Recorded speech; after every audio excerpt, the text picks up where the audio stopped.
A choice, once made, can never be undone. The path to power is paved with madness. Ignoring the safer options, Klein Moretti drank the Seer's potion, a decision whispered from the diary of a long-dead emperor. He survived the plunge into the abyss, but returned forever changed, now cursed with spirit vision, a terrible gift that reveals the hidden auras of the world and the chilling entities that lurk just beyond the veil. The shadows only deepened at his first tarot club gathering as a true beyonder. The lost notebook he seeks was revealed to be a relic of the Antigonus family, a clan personally annihilated by the very church he now serves. Suddenly, a simple investigation has become a dance with ancient, deadly secrets, turning potential allies into threats. Armed with a power that shows him the unseen and knowledge that could get him killed, Klein must now learn to act his part, hiding his true nature from his comrades. But his survival has not gone unnoticed. The poet Leonard Mitchell watches him with growing suspicion,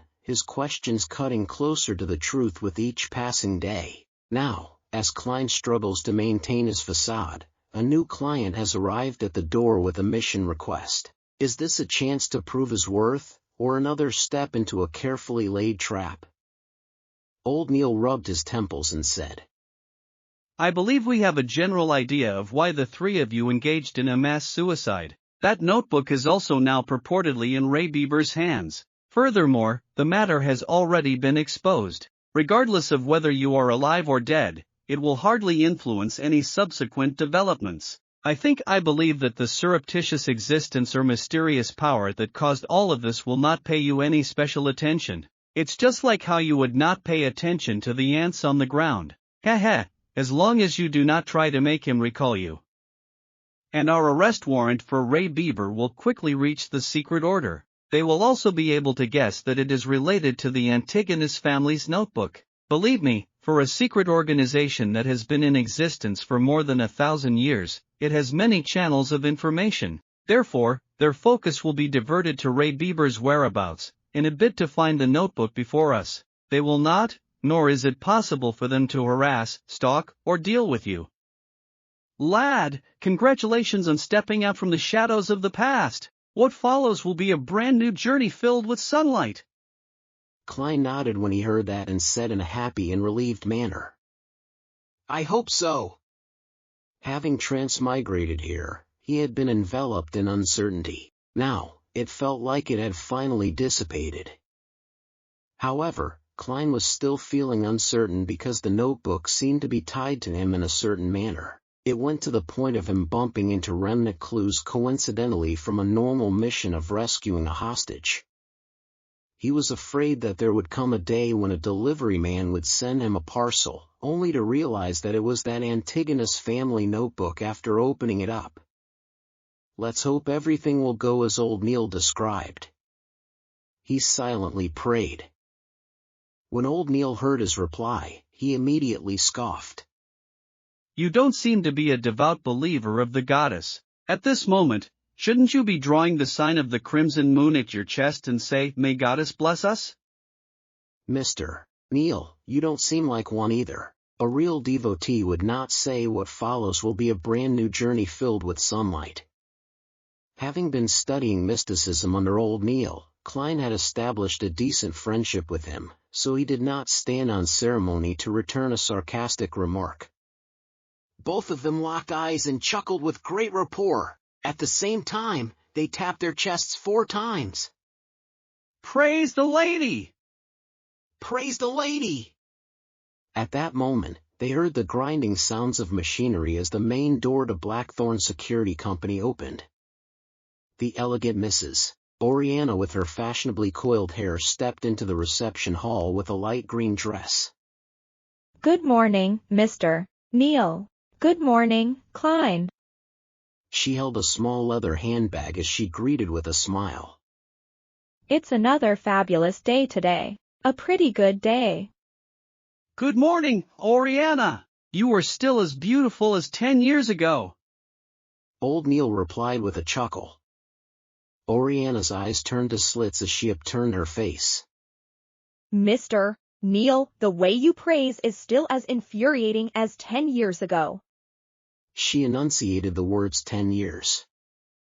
Is that so? Old Neil looked at Klein, confused, and wore a perplexed look. Never mention anything that will remind the ladies of their age. As a keyboard warrior that knew a little of everything, Klein instantly understood what had peeved Mrs. Oriana. He smiled lightly and said, "Good morning, Mrs. Oriana. You are as beautiful as always." Thank you, our outstanding Koei University graduate. Oriana smiled with a nod before saying, That old butler has already paid the missions commission. According to Captain's rules, half of it will be used as additional funds, while the other half will be split between you and Leonard. But since you aren't a formal member, you can only take 10% of the half. Come over later to sign for it. "How much did he pay?" Klein asked happily while also feeling the pinch. £200. This was what he said back then, Lord, the esteemed Storm. I never imagined or believed that this was resolved just like that. This is even harder than us having a dream.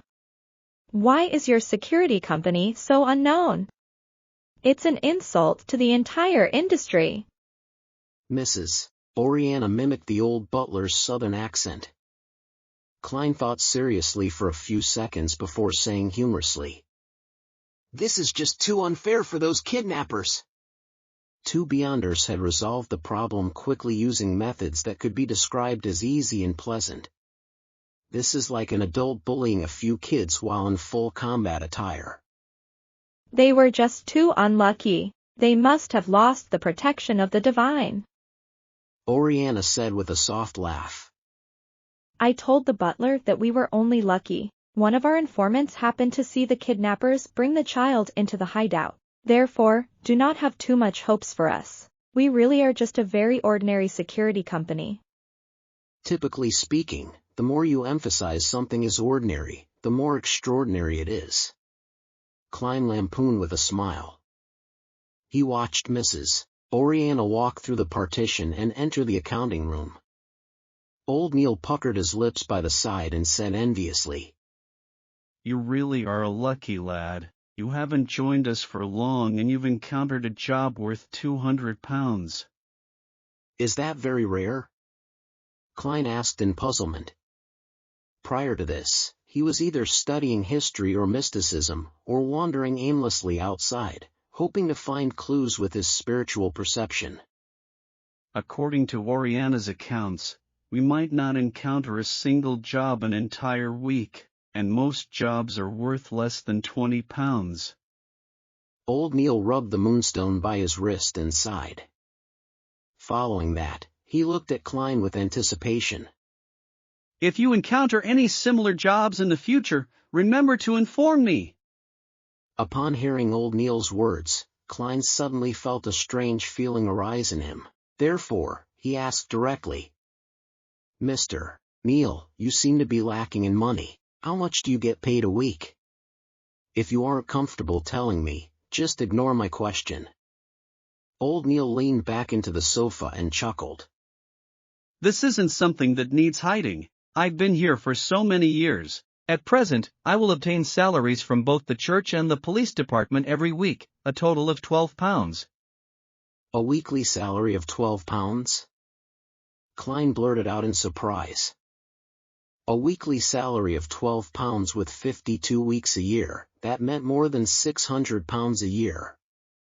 Back when he read the Tingen Morning Post and Honest Paper, they had mentioned that high-profile lawyers only earned £800 to £1,000 a year, and those were the best lawyers.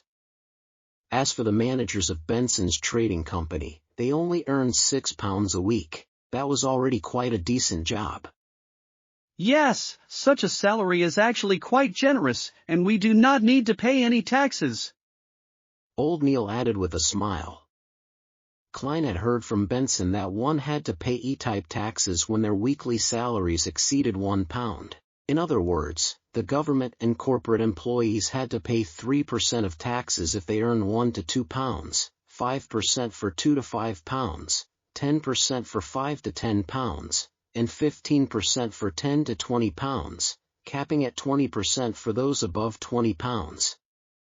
Other than that, he also read of 4 other kinds of taxes on the newspapers. A type was related to land, housing, and other earnings from material items. It included property and rent. B type was a tax paid by farmers. C type was a tax on profits from bonds, funds, and equities. D type was commercial, finance, or professional income. It's something admirable. Klein echoed old Neil. However, Old Neil shook his head. Such a salary is insufficient for beyonders like us who have to frequently study the hidden mysteries, practice and attempt rituals. Aren't materials obtainable via application? Klein asked in puzzlement. Old Neil scoffed.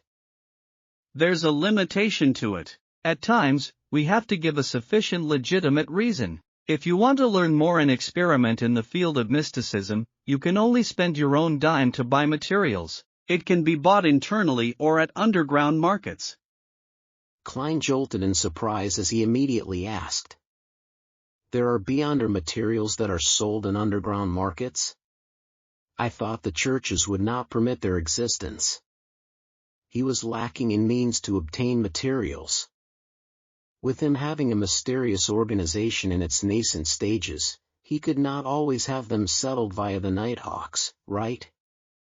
There's no way to control such matters. Yeah, from the viewpoint of mysticism, all beings are sentient with their spirits and they stem from the same source. The materials we use are not limited to those extraordinary creatures. It also comes from ordinary animals, plants, and minerals. For example, the poison hemlock, gold mint leaves, and night vanilla in the bottle of Seer potion, they are items we can encounter frequently in our daily lives. They might not have any extraordinary characteristics, but they have special characteristics. Through concoction and blending, they will derive certain effects. Therefore, this is not a trade that the church can ban.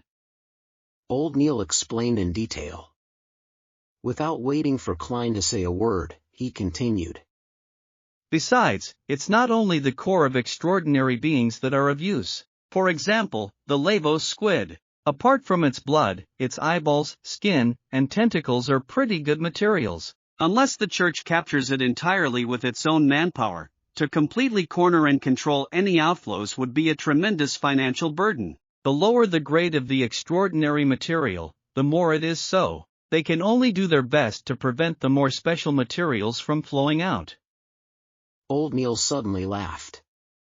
There's another important reason. It's better to know of an underground market than not knowing of it. Under the premise that secret organizations have not been fully eliminated, this is a pretty good strategy. Besides, it can help us obtain materials we are lacking. Of course, with the existence of such markets, contraband items will appear. As long as it's not something ridiculous or overly dangerous, we will turn a blind eye to it. At most, we would use them to enrich our vaults.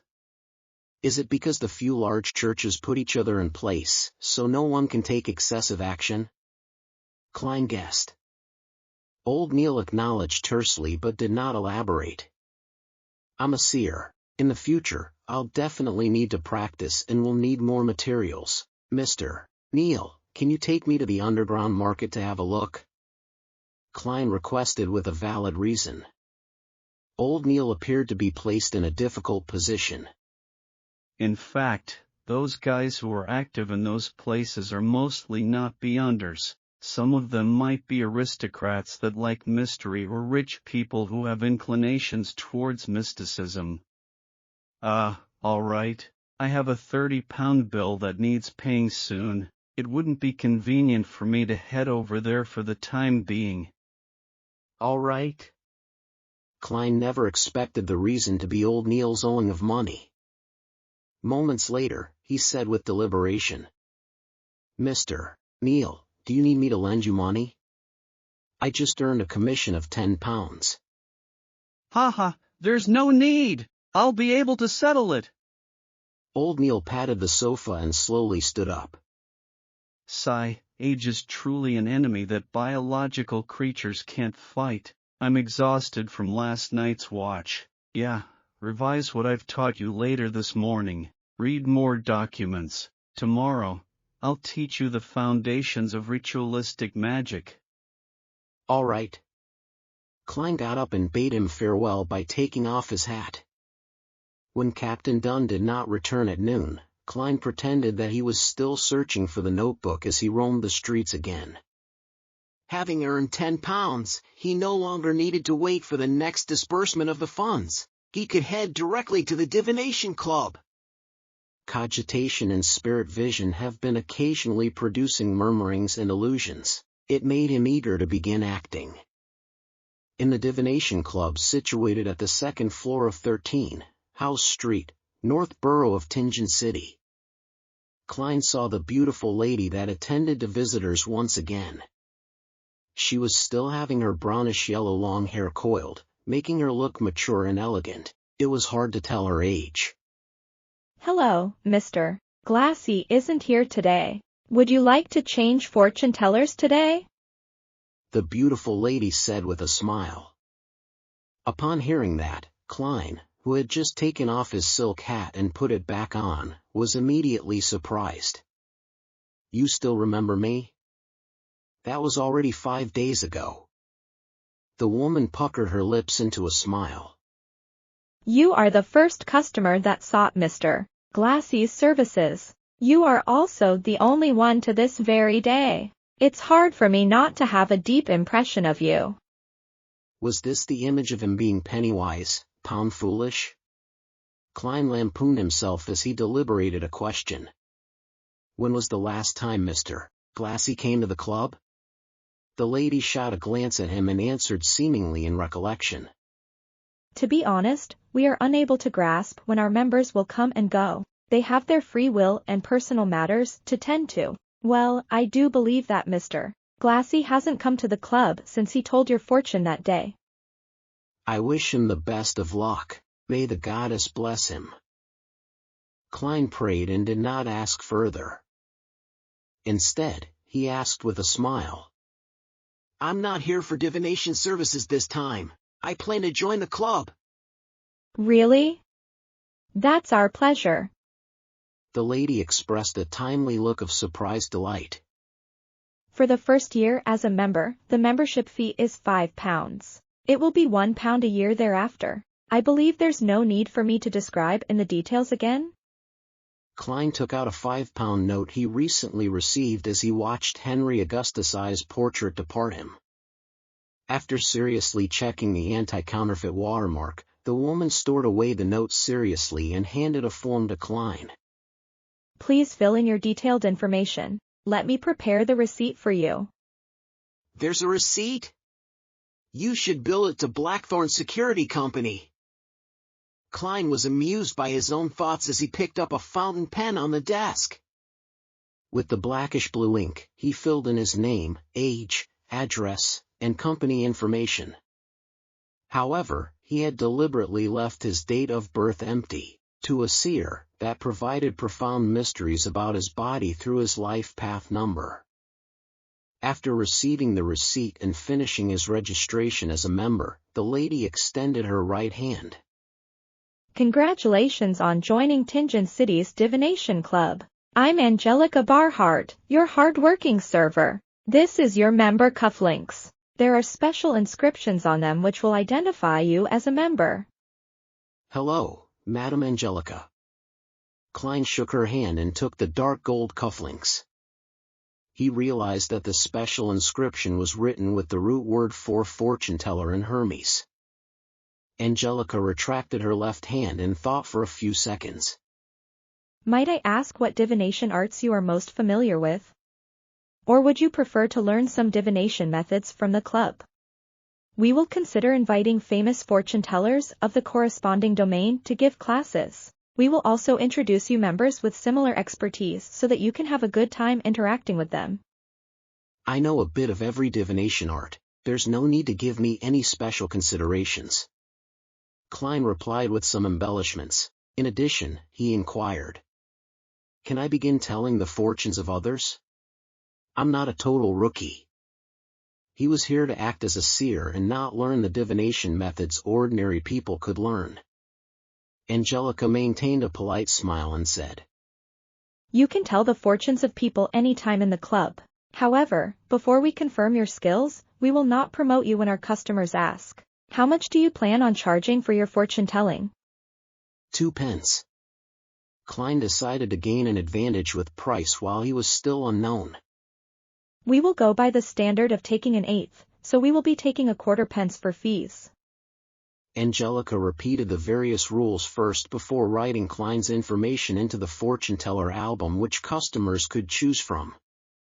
After all of this was done, she pointed at the meeting room at the far end of the corridor with a smile.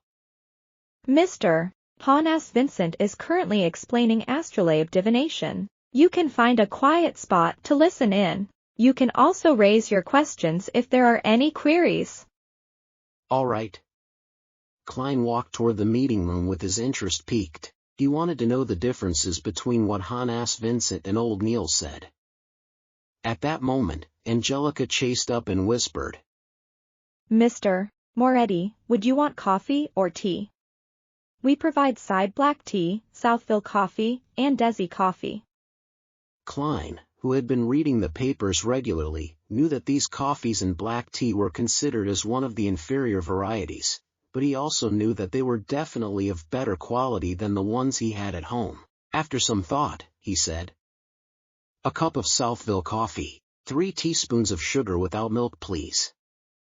Lone Kingdom's Southville was famous for its beer and red wine. Many important figures were fond of them. However, their coffee was relatively unknown. All right, I'll send it to you in a bit. Angelica pointed towards the meeting room. Klein slowly walked to the half-closed door and heard a voice in a thick Ala accent explaining. Astrolabe divination is a relatively more complex one among the divination arts. But that's only for ordinary people. Klein silently tagged on a sentence for the speaker. He saw about 5 tables placed in a circle inside the meeting room. It surrounded a middle-aged man in a black classic robe, Hannes Vincent. The gentleman had obvious dark circles. His brown hair was thick and hard. Each strand stood firmly like a porcupine's spikes. Apart from that, there was nothing unique about him. Upon seeing Klein enter, Hannes Vincent nodded gently without stopping his class. He only slowed down his speech. Klein had one hand in his pocket while the other held his cane. He found a seat to the sides and sat down, leaning back comfortably in the process. He scanned the circle of 6 members. There were 4 men and 2 women. Some of them were attentively taking notes, whispering, or returning Klein a rueful smile. After placing his cane down, Klein adjusted his half-top hat and tapped his glabella twice in the process. He cast his gaze at Hannes and saw the different colors, brightness, and thickness of his aura. Dark red. He's a little worried. Actually, every other part of his body is healthy except that part. I wonder what's wrong. Klein listened to the class while muttering to himself. At that moment, he clasped his right hand and covered his mouth to prevent his laughter from sounding. He suddenly felt like he was a quack. He was rather pleased with his spirit vision ability. Although he could only make a general judgment and not the details, it was enough to gain him many useful information. After surveying his surroundings, he tapped his glabella twice again as though he was pondering over what Hannes had just said. Astrolabe divination was one of the astromancy divination methods. However, ordinary people could also attempt to interpret things. For instance, the most basic birth horoscope was to determine the inquirer's fate by determining the positions of the sun, moon, blue and red stars at their birth, the corresponding spots in the sky, matching the representative symbols to the astrolabe, and the corresponding situations of the different constellations. This required the fortune teller to be able to calculate the states of the planets and constellations, which was rather complicated. Of course, there were publications that aided people to look up the values. Some even simplified it by making a vague read with just the constellations. Klein listened silently without interjecting or asking any questions. From time to time, he would caress the hanging topaz at his sleeve or take a sip of the Southville coffee which Angelica had brought in. After some time, Hannes rubbed his glabella and said, Perhaps you will need to attempt at creating your own astrolabe. Ask me if you have any questions. I will be in Moonstone. After he left, a young man in a white shirt and black vest got up with a smile and walked to Klein's side. Nice to meet you. I'm Edward Steve. My pleasure. I'm Klein Moretti. Klein stood up and returned the bow. Astrolabes are too complicated. Every time I hear about it, I can't help but doze off. Edward said self-deprecatingly. Klein grinned and said, That's because Mr.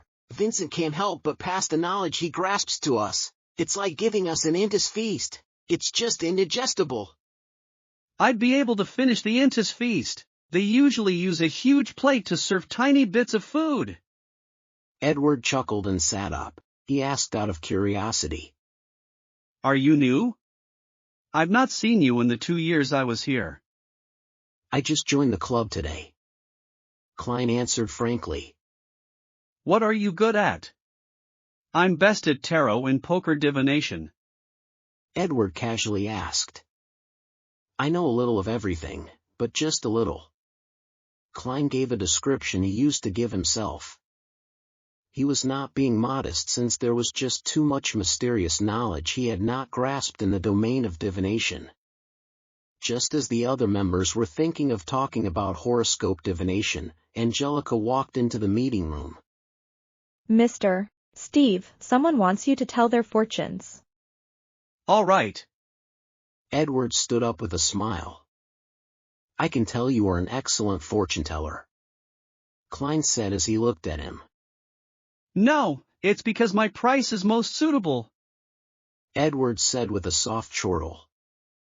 When ordinary people come to have their fortunes told, they will absolutely not choose the most expensive ones, and unless they had their heads kicked by asses, they would definitely not be choosing the cheapest few. It's easiest to gain opportunities if you are in the middle.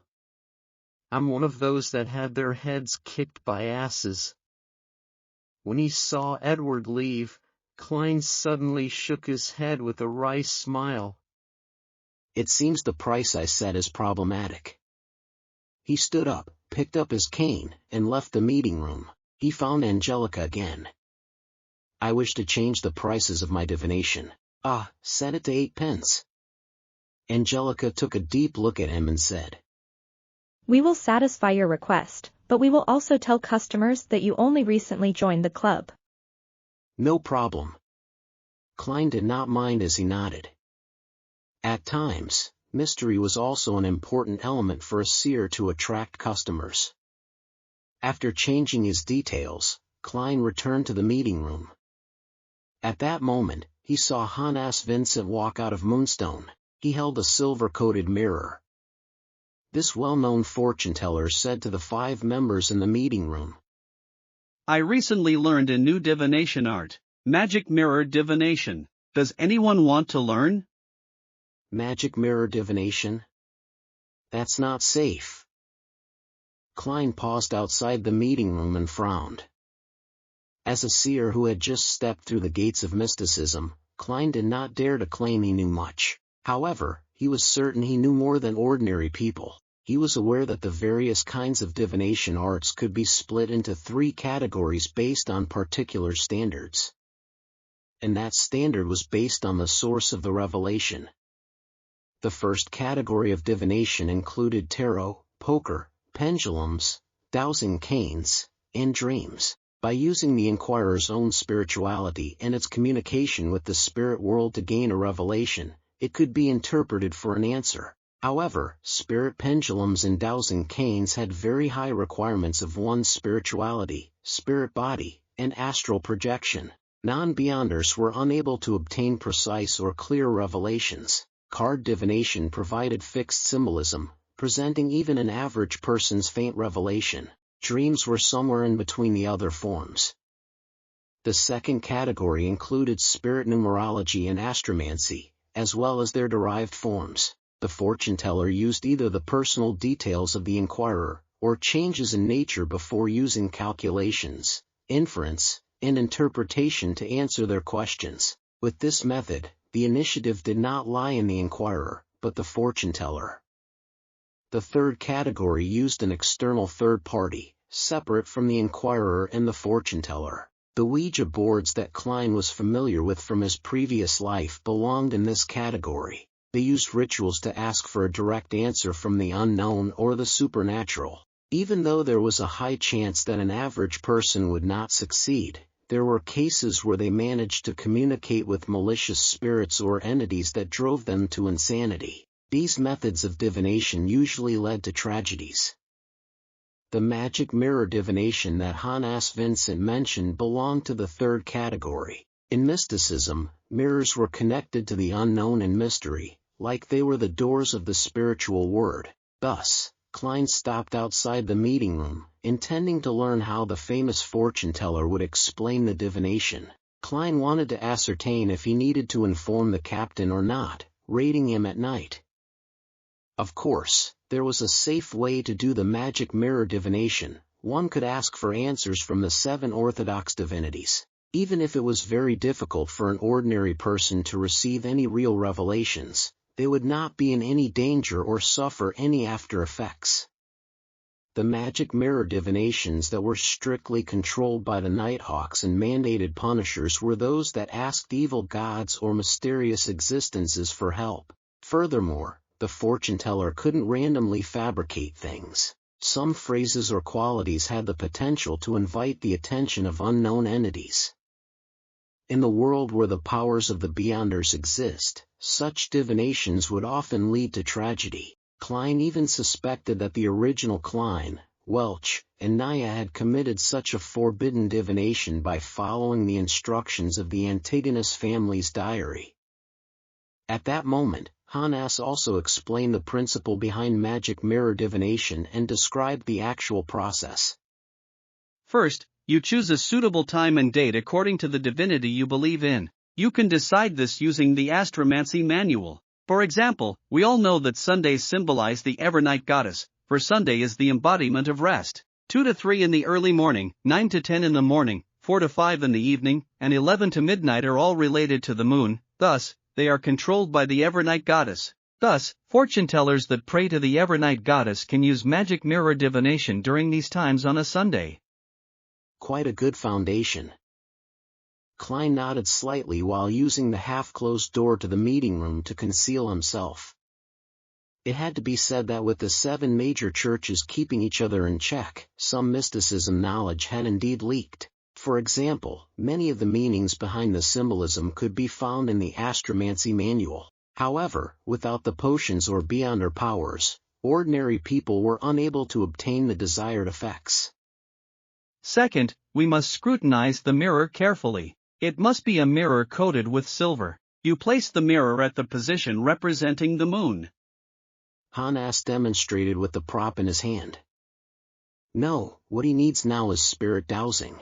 First, choose a position and recite the phrase, "This place is suitable for magic mirror divination" 7 times in your head, then see which direction the pendulum turns, clockwise for true, counterclockwise for false. Of course, if you are asking for answers from a malicious supernatural entity, the position would not matter. Rather, it would depend on whether the entity is interested in answering your questions. Klein silently corrected him. At this point, he felt like a teacher listening in on a lesson. Hans Vincent could not hear Klein's mental musings as he described the preparations in detail in a normal tone. When the members finished taking notes, he continued explaining. After showering, confirm that you have drawn all your curtains and locked your doors. After that, light up a candle and place it in front of the mirror before sincerely praying to the divinity you believe in. Try to keep your questions simple as there's no need for fanciful embellishment. After praying 7 times, pick up your mirror and gently toss it on the ground. Make sure to be gentle. Remember the way it shatters, as that is a revelation from the gods. I will tell you the main symbolisms in a second. Phew, this is orthodox magic mirror divination. Klein heaved a sigh of relief as he walked into the meeting room and sat back down in his previous seat. He finished the rest of his Southville coffee in one gulp. So-called orthodox divination meant that it was possible to obtain revelations, but it was impossible to truly interpret it. And for beyonders who reached this step, they could look straight into the mirror to obtain clear information if they received a response. As there were many potential symbolisms after the shattering, Hannes taught for a long while. He was not done even when Edward Steve returned to the room after finishing his fortune-telling. Klein did not ask what Edward did for his fortune-telling or what method did he use, since it was an unspoken rule among fortune-tellers. While acting as a seer, he naturally had to abide by it strictly unless the other party mentioned it.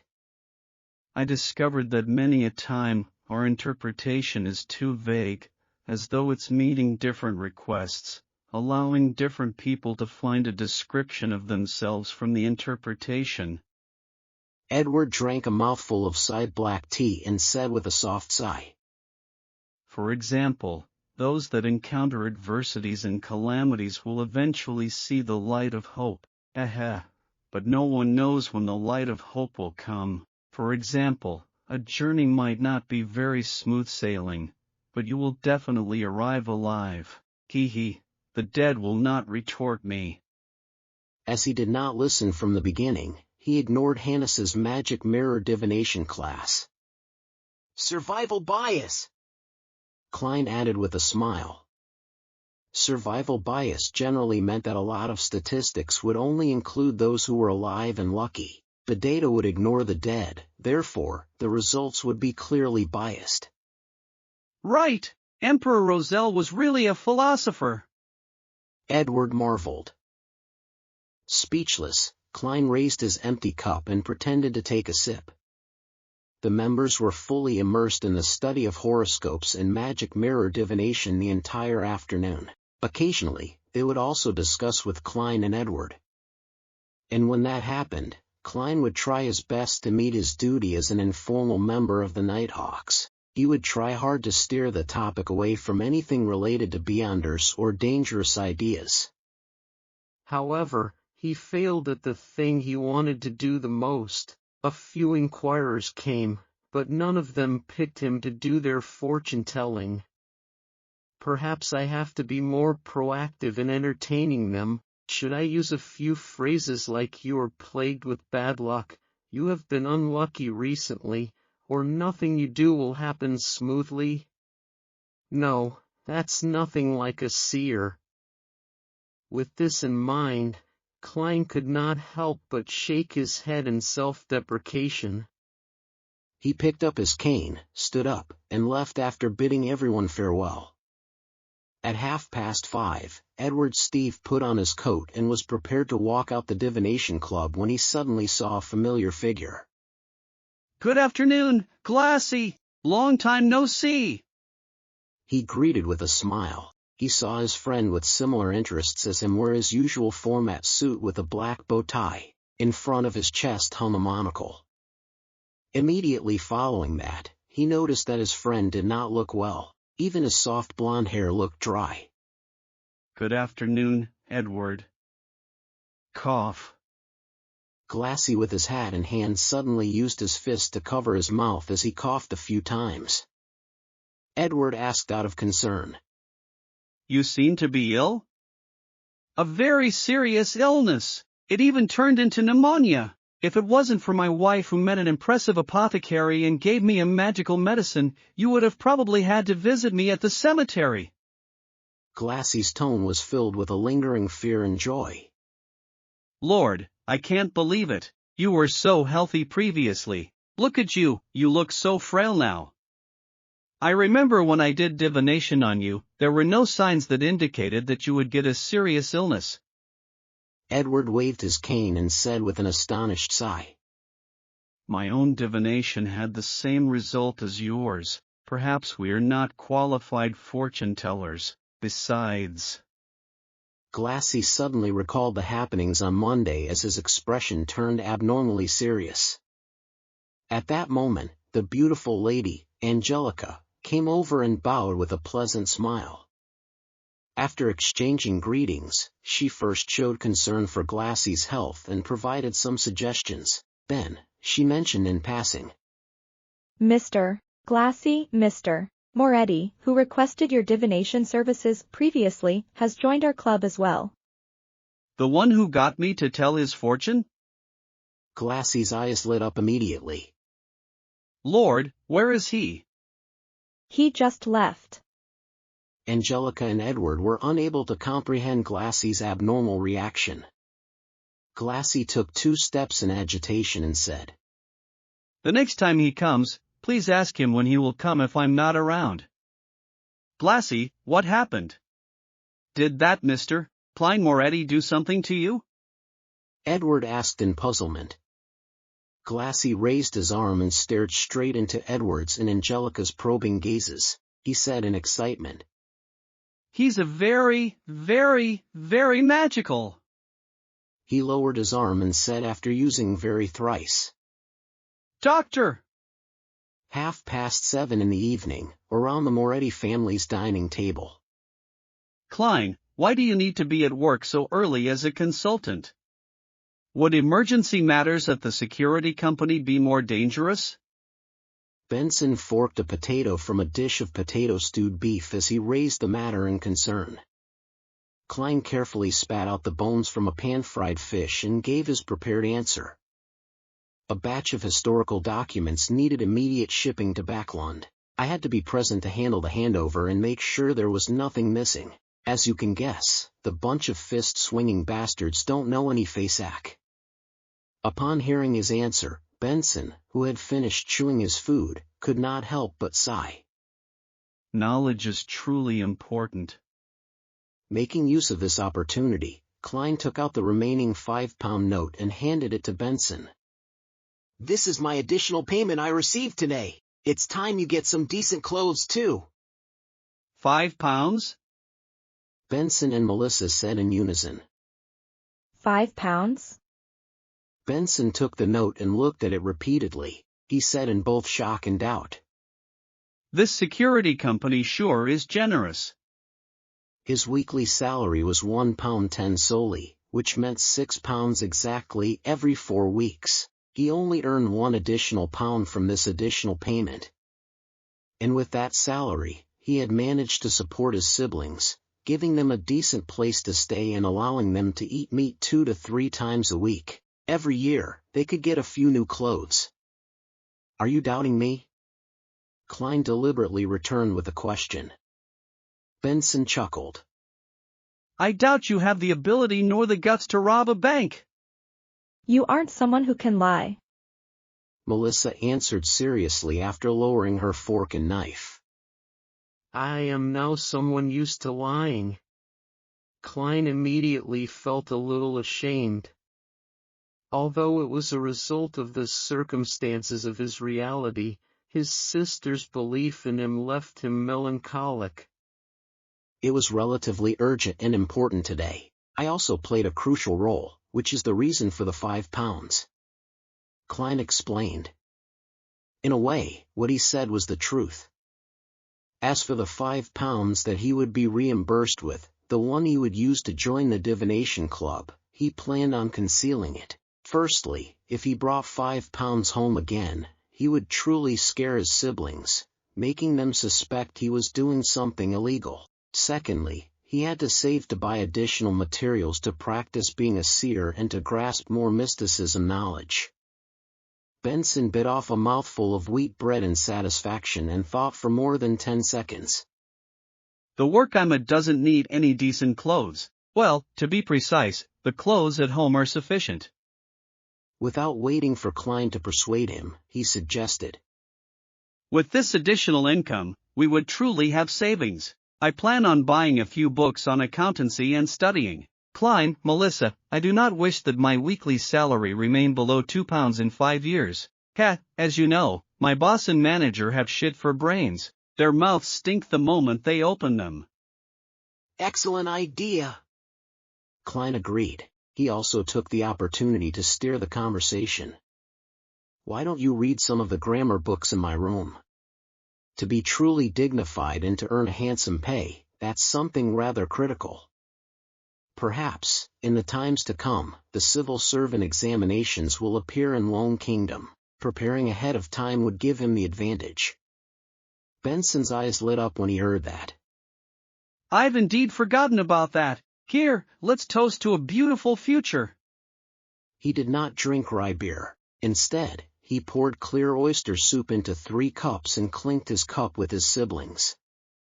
After drinking the clear soup, he looked at his sister who was wrestling with the pan-fried fish. He chuckled and said, Aside from Benson's books, I think Melissa needs a new dress too. Melissa looked up and shook her head incessantly. No, I think it's best to save it up. Klein finished the sentence for her. Yeah. Melissa nodded in agreement. In fact, if you do not seek the best fabrics and the newest designs, it would not be too expensive. We can save up the remaining money.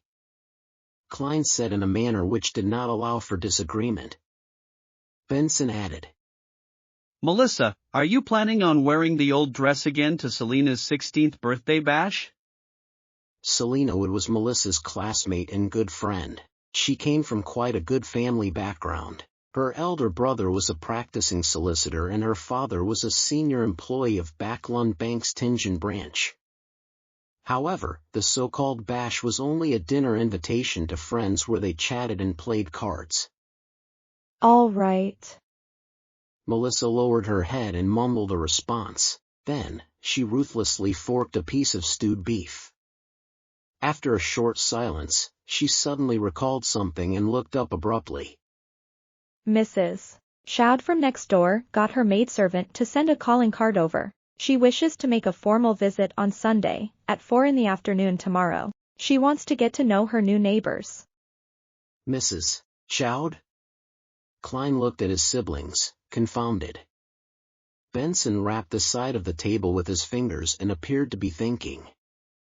Mrs. Shoude from 4, Daffodil Street? I met her husband before. He's a senior solicitor. Senior solicitor. Perhaps he knows Selena's brother. Melissa said with some hints of delight. We are at 2 Daffodil Street. Klein nodded slightly. It's imperative we get to know our neighbors, but as you know, I still have to be at the company on Sunday. I only have time off on Monday. Please pass my apologies to Mrs. Shoude. With that said, he suddenly recalled the neighbors of his former life when he was young, as well as the neighbors in the apartment from Iron Cross Street. He was amused as he sighed lightly. To have formal visits. Shouldn't neighbors get to know each other through natural interaction? Haha, Klein, that's because you aren't aware. You have read a lot of newspapers recently, but you have not broached the magazines catered towards families and middle-aged women. They placed families with an annual income of £100 to £1,000 as middle class. They promoted it as the framework of the entire kingdom and praised how the middle class doesn't have the arrogance of the aristocrats and the wealthy, nor are they as crass as the low-income brackets. Benson lightly and happily explained.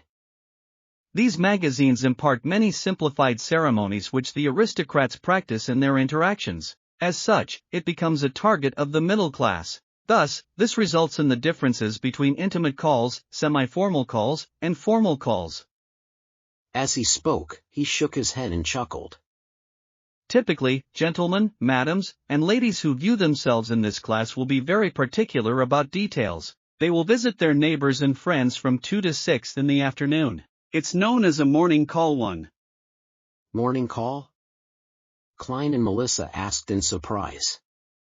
Morning call? Why was a visit from 2 to 6 in the afternoon a morning call? Benson put down his fork and knife, threw his hands up, and smiled. I do not know why either. All I did was read the magazines my female colleague brought. Yeah, perhaps it's because they wore their morning gowns to make the call. Morning gowns were a form of formal attire worn during mass or gatherings. Later, it was considered as formal attire for the day, different from the formal attire for evening functions. All right, remember to buy some good coffee powder and tea leaves in the afternoon. Buy some muffins and lemon egg tarts for Mrs. Smyron. We must not ill-treat our neighbors. Klein chuckled as he dipped his remaining bread into the meat sauces, grabbed some potato and put it into his mouth. The next morning was a Sunday morning. Klein finished the last mouthful of inferior tea, put down the newspapers, and wore his half-top hat. Picking up his silver-inlaid black cane, he sauntered out the door and took a public carriage to Zutland Street. He greeted Roseanne, who was planning to sleep in the break room after finishing her night duty, after which, he went all the way down to the basement. After turning a corner, he met a Nighthawk member, sleepless Royale Radine. She looked like a cold lady. Her brows were long and slender, sitting atop large eyes. Her hair was a silky smooth black. "Good morning, Madame Radine," Klein greeted with a smile. Royale used her deep blue eyes to glance at him and nodded indiscernibly in return. The two quickly passed by each other when Royale stopped and said with her eyes trained forward, "Ritualistic magic is a very dangerous thing." "Ah." Klein was taken aback. By the time he turned around, all he saw was her departing back. "Thank you." He frowned and shouted at Royale Radine's back. After taking a left band, he quickly met old Neil inside the armory, as well as Brett, who should not have been there. "Let's go to my place. I've already received the corresponding materials. Brett has agreed to watch the armory for me," Old Neil said with a chuckle. Klein was immediately surprised. "We aren't doing it here." Old Neil held a silver chest and tooted. "There's no space here to practice ritualistic magic." Klein did not ask further. He followed old Neil up to the streets and took a public carriage to the North Boroughs suburbs. Old Neil's place was a bungalow. The garden in front of it was filled with roses, gold mint, and other materials. The moment he entered, there was a carpeted foyer. There were 2 high-back chairs and an umbrella rack. Through the foyer was an expansive living room.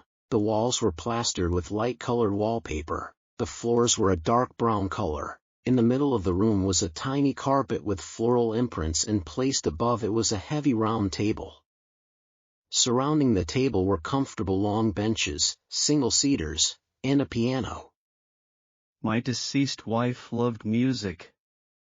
Old Neil pointed at the piano and mentioned in passing, "The sofa and coffee table are in the bedrooms. Let's do the ritualistic magic in the living room." "All right," Klein replied cautiously.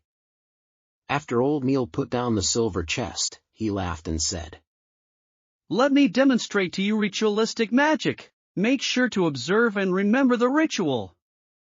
As he spoke, he took out a fake goatskin parchment from the chest. It was specially made and it had strange pictures drawn on it with black ink that exuded a serene fragrance.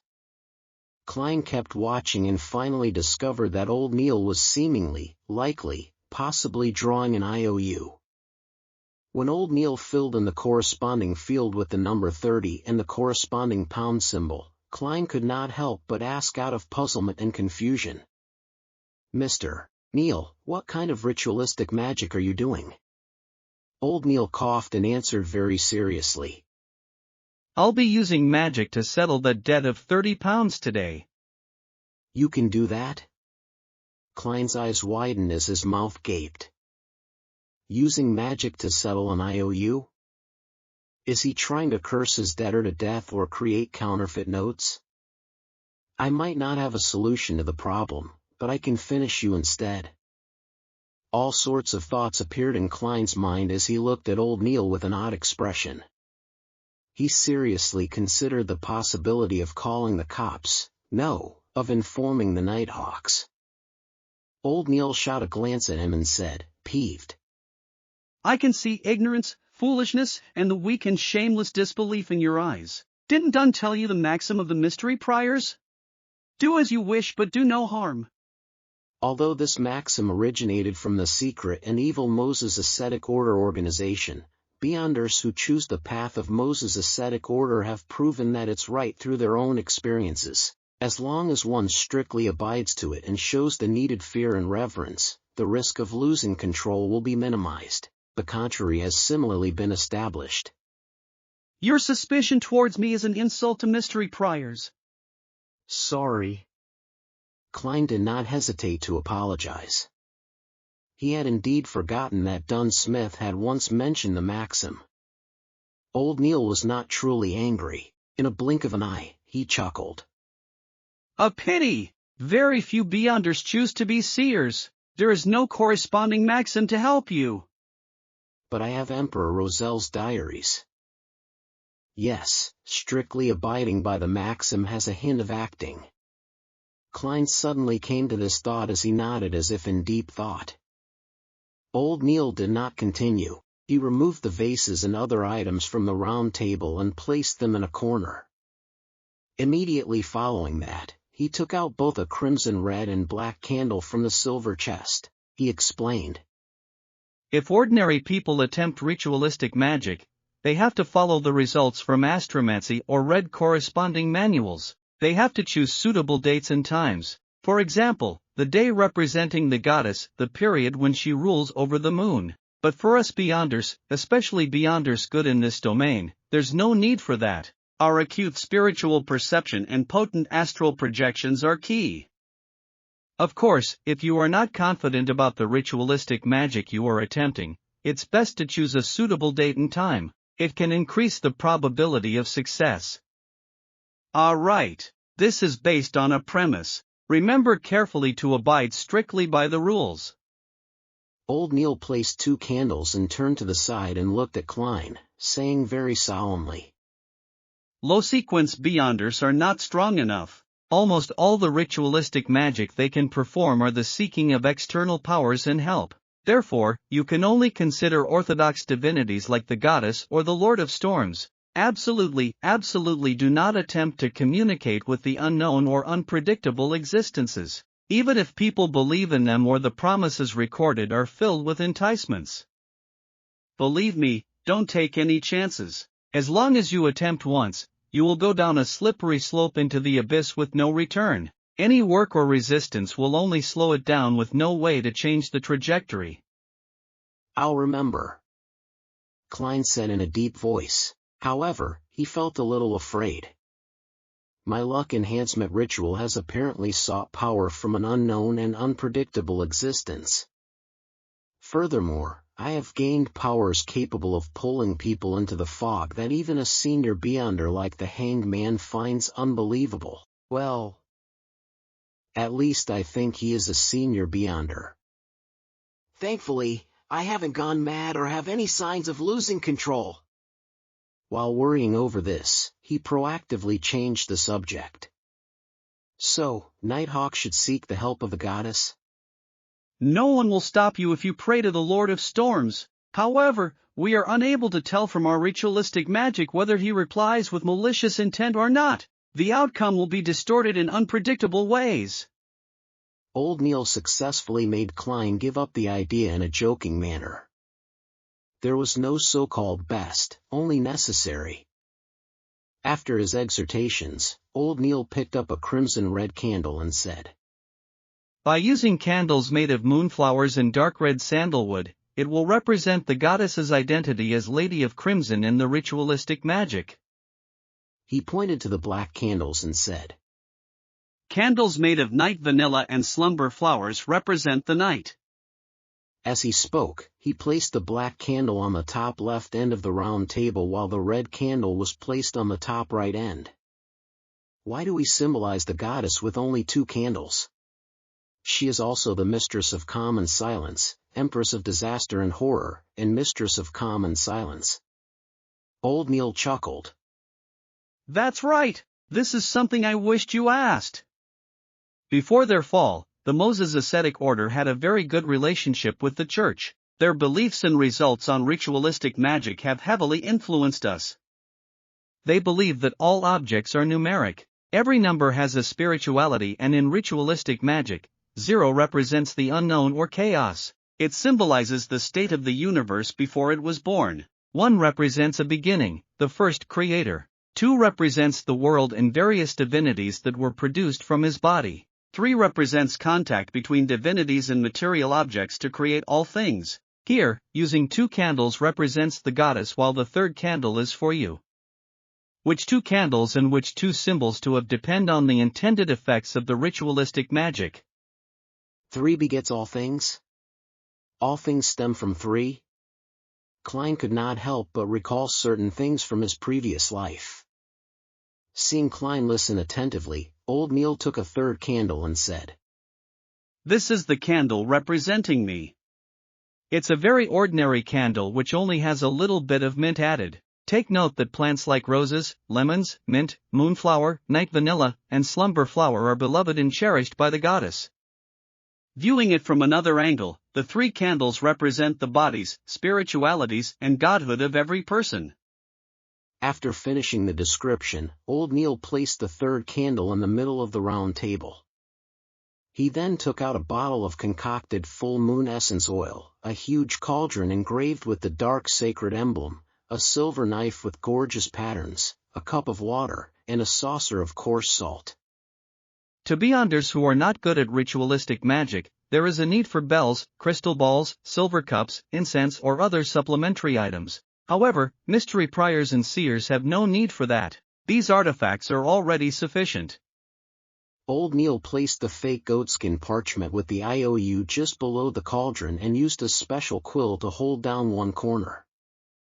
He turned to Klein and said, "Ritualistic magic needs a clean spiritual environment where you will not be disturbed, and that requires us to create it. The steps are to first enter cogitation. Focus your mind in with the supplementary items, draw out our strength, and construct it around us. For example, Ray Bieber's house had used holy night powder while I'll be using a ritual silver dagger. Throughout the entire process, we have to go according to the outcome we desire to confirm the symbolism and corresponding incantation. Incantations are best done in Hermes because ancient Hermes stemmed from nature. It's akin to ancient Dragonish and ancient Elvish. The effects are very direct, lacking the necessary concealment and protection. It easily causes the caster to fall into danger. This is also why it has been modified. However, it's more effective. Alright, I have to focus on the ritualistic magic. I won't explain things to you any further. Pay attention by watching and listening. Remember any problems and ask me when everything is done." "All right." Klein took 2 steps back and trained his eyes on old Neil. Old Neil's eyes rapidly darkened as invisible wind around him spun. He was silent for a moment, going from left to right, then up to down, using his psyche to cause friction and consecutively light up the 3 candles.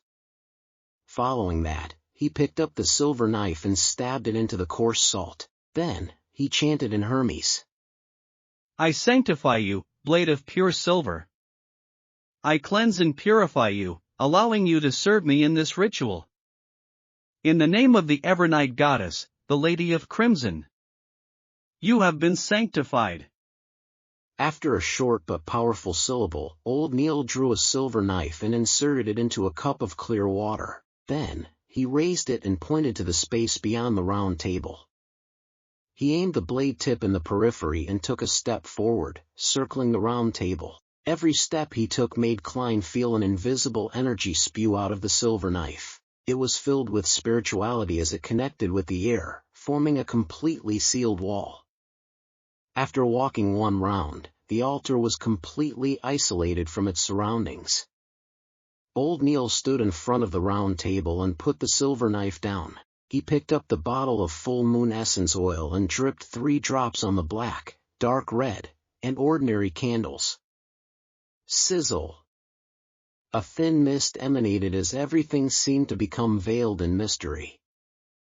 Old Neil put down the glass bottle and looked at the fake goatskin parchment silently for 2 minutes. Then, he picked up the quill and drew a mark he controlled, a square that framed all the content, indicating that he was in control of the debt.